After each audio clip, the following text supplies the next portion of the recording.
and digital lives meet. Hello world, welcome to my Bat Cave. Today I would like to talk to you about 3D printing and heroes cosplay. Whether you want it to become a hobby or a job, there are so many things involved around this topic that you can't just consider about one thing. So just having a 3D printer or more than one 3D printer might not be enough. There are a lot of skills that you either have to have already or you have to acquire. There are a lot of materials that you will have to buy and a lot of tools that you will need. So let's start from the most obvious for people reaching a certain age like me. Glasses. You might need them if you want to deal with small things like soldering. I'm gonna show you now a few items I've been working on.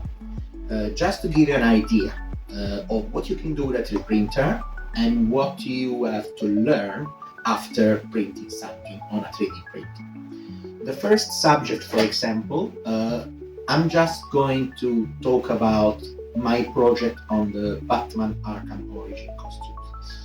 I found the files on the internet, I paid for them from Etsy, I downloaded them and then I started printing. It was not finished there. There are a lot of things you have to consider, starting from the materials you want to print with and also the size of the file. Not only that, you will need a powerful computer if you want to do some editing of the 3D files before printing them. You will need the printers and you will need also a lot of materials. I decided to try for now just two materials. One is PLA, which is basically the equivalent of rigid plastic for people that are not into these things.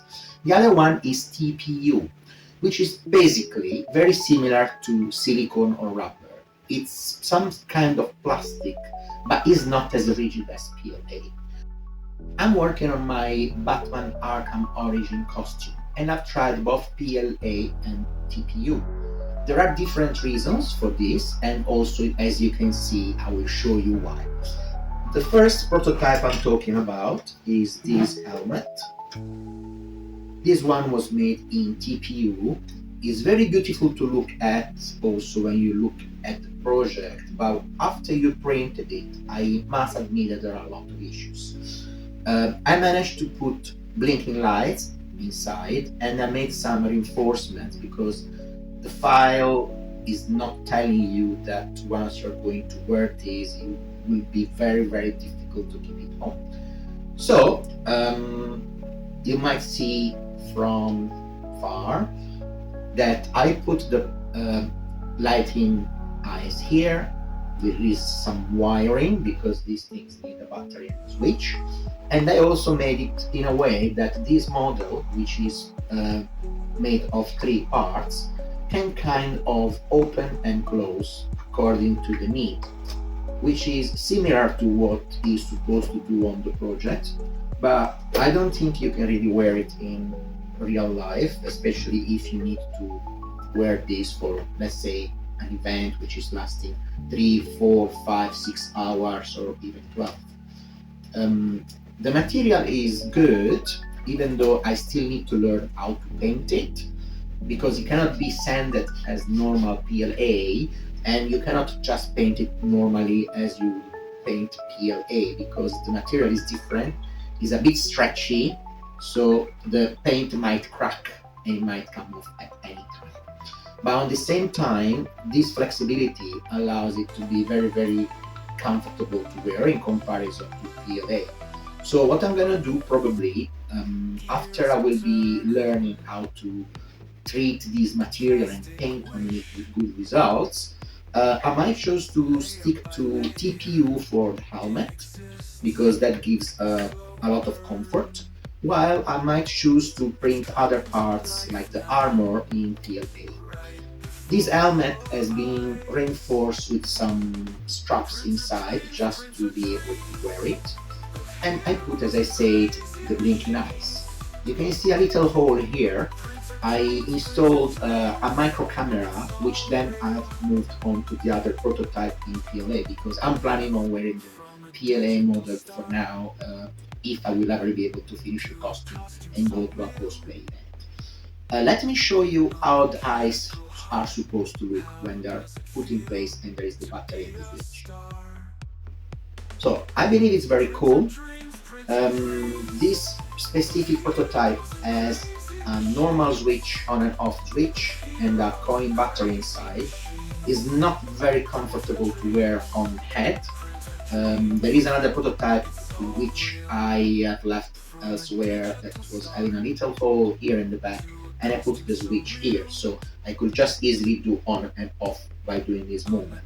But this one is just a prototype that's gonna stay on my desk, so I didn't want really to spend too much time on it. It was basically just to see how working on the TPU with the drill was going to affect the model. It is very nice for me, like, to show it, but because it doesn't stick too much, I will not really be able to wear it in an event. So I'm gonna put this one down now. Okay. This is a stand I have printed with PLA, and as you can see, you can print these things both on a small printer and a big printer. The difference is that if you have a big printer and the piece is just one, you can print it on one printer and you can start the job. It's gonna take probably a few days, but in the end you will not have to change filaments or keep on moving parts around. If you have a small printer, yes, then definitely you will have to use, you have to spend more time. So let me show you other things you can print.